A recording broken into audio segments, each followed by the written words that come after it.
Hello everyone, welcome back to my YouTube channel YouTube study official.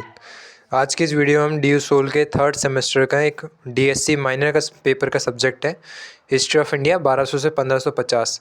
इसका हम course content या कहीं syllabus हम आज इस वीडियो में जानेंगे। क्या सिलेबस है, आपको क्या इंपॉर्टेंट इसके अंदर पढ़ना है। तो आइए फिर वीडियो अपनी स्टार्ट करते हैं। इसके अंदर हमारे 4 मॉड्यूल है। पहला survey of sources, political structure, society and economy और religious society and cultures. Survey of sources इसके अंदर आपको पढ़ने हैं पर्सियांतरिक ट्रेडिशन, मलफूजात और प्रेमाख्यान, इंस्क्रिप्शंस एंड रिलीजियस आइडेंटिटी। जो इसके अंदर यानी कि आप अगर हिंदी में जानें तो इसके अंदर क्या क्या पढ़ेंगे, फ़ारसी त्वारिख परंपराएं, मलफूजात और प्रेमाख्यान और शिलालेख और उनकी पहचान। जो काकतियाई वाला हमारा वो है पार्ट, उसके बारे में पढ़ेंगे।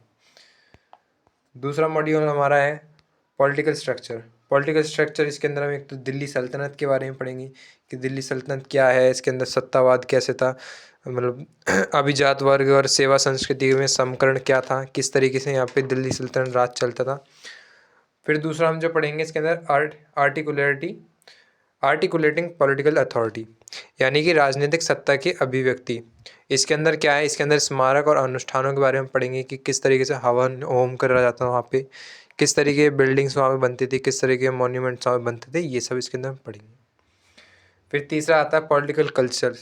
क्या है पॉलिटिकल कल्चर्स, विजयनगर और गुजरात, जिसके अंदर हम विजयनगर और गुजरात की दोनों की राजनीतिक संस्कृतियों के बारे में पढ़ेंगे। जहाँ विजयनगर का शासन प्रणाली कैसी थी, वो उसमें बहमनी संघर्ष कैसे था, उसकी भौगोलिक परिस्थितियाँ कैसी थी, अर्थव्यवस्था वहाँ का कैसा था, वहाँ पे बहमनी जो राज्य था वो किस तरीके से था, विजयनगर साम्राज्य में क्या क्या संघर्ष थे।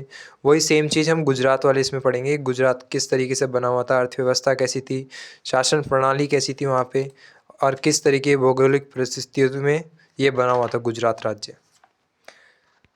फिर आता है सोसाइटी एंड इकोनॉमी।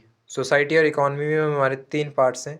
एक ये आर्टिकुलेटिव प्रोडक्शन, यानी कि समाज और अर्थव्यवस्था। इसके अंदर हम प्रौद्योगिकी, शहरीकरण, मुद्रीकरण, व्यापार, शिल्प, इन सब के बारे में पढ़ेंगे। फिर आता है technology and changes in society, कि इसके अंदर क्या क्या इसके अंदर बदलाव हुए, जो मैंने अभी आपको बता ही दिया। ये मोनेटाइजेशन, ये तीनों मतलब एक ही जैसे मिले जुले हैं। प्रौद्योगिकी, शहरीकरण, मुद्रीकरण, व्यापार, बाजार किस तरीके से लगता था, बाजार में विनिमय कैसे होता था, दिल्ली सुल्तानों का अधीन जो कृषि उत्पादन तो किस तरीके से किया जाता था, वो सब हम इसके अंदर पढ़ेंगे। फिर लास्ट आपका 4th मॉड्यूल जो बचता है ये है रिलीजियस सोसाइटी एंड कल्चर्स, जिसके अंदर हम सूफ़ी सिलसिला के बारे में पढ़ेंगे कि इसके अंदर सूफ़ी सिलसिला के अंतर्गत भक्ति आंदोलन किस तरीके चल रहे थे, उसके सिद्धांत क्या थे, किस तरीके का व्यवहार वहाँ पे किया जाता था, भक्ति आंदोलन है क्या, सूफ़ी में खनकाहों के बारे में हम पढ़ेंगे। फिर आता है इसमें संत भक्ति और फिर आता है जेंडर रोल में हम इसके अंदर पढ़ेंगे महिला भक्त जो थी वहाँ पे वो किस तरीके से थी, मतलब महिला भक्त कौन कौन महिला भक्त थी, क्या उनके द्वारा भूमिका निभाई गई, उनका अक्का महादेवी और लाल देव मीराबाई, इन तीनों के बारे में पढ़ेंगे। और जो पर भक्ति था संत ट्रेडिशन, इसके अंदर हम कबीर दास के बारे में पढ़ेंगे, पंथ में जगन्नाथ और वारकरी के बारे में पढ़ेंगे। इन सब के बारे में हम ब्रीफली आपको एक्सप्लेन करेंगे आगे चल के। तो इसलिए अभी जिन भी स्टूडेंट ने हमारे चैनल को सब्सक्राइब नहीं करा है, हमारे चैनल से कनेक्ट नहीं हुआ है, वो चैनल को सब्सक्राइब करके हमारे टीम से ज्वाइन हो, जिससे कि आगे आने वाली वीडियोस आपको लेटेस्ट जल्दी आपको प्रोवाइड होती रहें।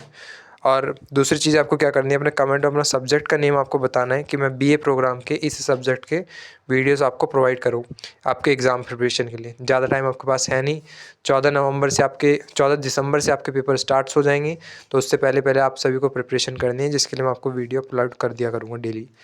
अगर आपको वीडियो अच्छी लगी, हेल्पफुल लगी है तो चैनल को सब्सक्राइब, वीडियो को लाइक शेयर कमेंट जरूर कीजिएगा। Thanks for watching.